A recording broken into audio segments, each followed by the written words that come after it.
अरविंद केजरीवाल ने विधानसभा भंग करने की जगह अपने इस्तीफे का ऐलान किया। इसके पीछे की सोच किसी को डमी सीएम बनाकर सत्ता की चाबी अपने पास रखने और चुनाव के लिए लोक लुभावन फैसले करने की है। लेकिन सामने एलजी है जो आसानी से केजरीवाल की मुराद पूरी होने देंगे, ऐसा लगता नहीं है। अगर ऐसा हुआ तो फिर केजरीवाल को लेने के देने पड़ सकते हैं। केजरीवाल ने अपना दूसरा दांव नवंबर में चुनाव कराने की मांग के रूप में चला। वजह ये कि उनके इस्तीफे से उपजी सहानुभूति का फायदा आम आदमी पार्टी को पूरी तरह मिले। लेकिन केजरीवाल का दोनों ही दांव उल्टा पड़ सकता है।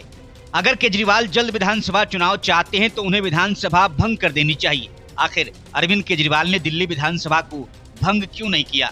दिल्ली विधानसभा को भंग न करने के पीछे एक बड़ी वजह है कि दिल्ली में चुनाव को लेकर समय तय करना दिल्ली सरकार के हाथ में नहीं है।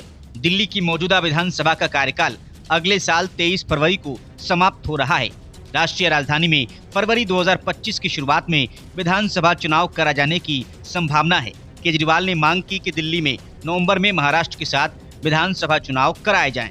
दिल्ली में समय पूर्व चुनाव कराने के लिए निर्वाचन आयोग को पत्र लिखकर इसके कारण बताने पड़ सकते हैं। हालांकि एक्सपर्ट्स का कहना है कि दिल्ली में विधानसभा चुनाव कब कराना है, इस संबंध में अंतिम फैसला चुनाव आयोग ही करेगा। भारतीय संविधान के साथ साथ जनप्रतिनिधि अधिनियम के प्रावधानों के जानकारों का कहना है कि दिल्ली सरकार के निर्वाचन आयोग को पत्र लिखकर बताना पड़ सकता है कि राष्ट्रीय राजधानी के समय से पहले चुनाव क्यों कराए जाएं।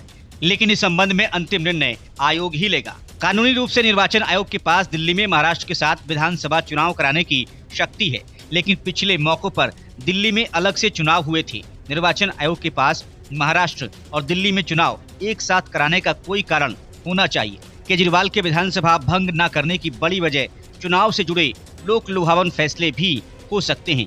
यदि केजरीवाल विधानसभा भंग करते हैं तो दिल्ली पर केंद्र का प्रशासनिक नियंत्रण होगा। ऐसे में अगर दिसंबर में चुनाव नहीं होते हैं तो लंबे समय तक दिल्ली के शासन की बागडोर एलजी के हाथ में रहेगी। इससे केजरीवाल चुनाव से जुड़े लोक लुभावन फैसले नहीं ले पाएंगे। केजरीवाल सरकार ने बजट में दिल्ली की महिलाओं को हर महीने 1,000 रुपए देने की घोषणा की थी, लेकिन खुद के गिरफ्तार होने के पहले इस योजना को वो लागू नहीं कर पाए। ऐसे में उनकी कोशिश होगी कि नया सीएम मुख्यमंत्री महिला सम्मान निधि योजना को लागू करने से जुड़ा फैसला करे। इस योजना से दिल्ली की 50 लाख महिलाओं को फायदा मिलने का अनुमान है। दरअसल इसी तरह का वाकया गुजरात में भी हुआ था।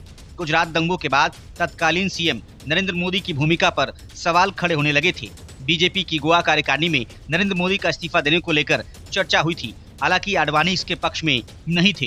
बाद में नरेंद्र मोदी ने मुख्यमंत्री पद से इस्तीफा दे दिया। जुलाई में गुजरात विधानसभा को भंग कर दिया गया। इसके बावजूद भी समय से पहले चुनाव नहीं हुए। उस समय चुनाव आयोग के मुख्य निर्वाचन आयुक्त की कमान जीएम लिंगदोह के पास हुआ करती थी।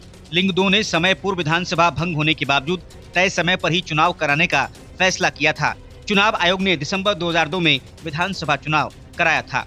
एक्सपर्ट्स के अनुसार दिल्ली में मतदाता सूची को जनवरी में अपडेट किया जाएगा। इसकी कट ऑफ डेट 1 जनवरी है। इसलिए निर्वाचन आयोग दिल्ली में तय योजना के मुताबिक चुनाव कराने का फैसला ले सकता है। Bureau report, news of India.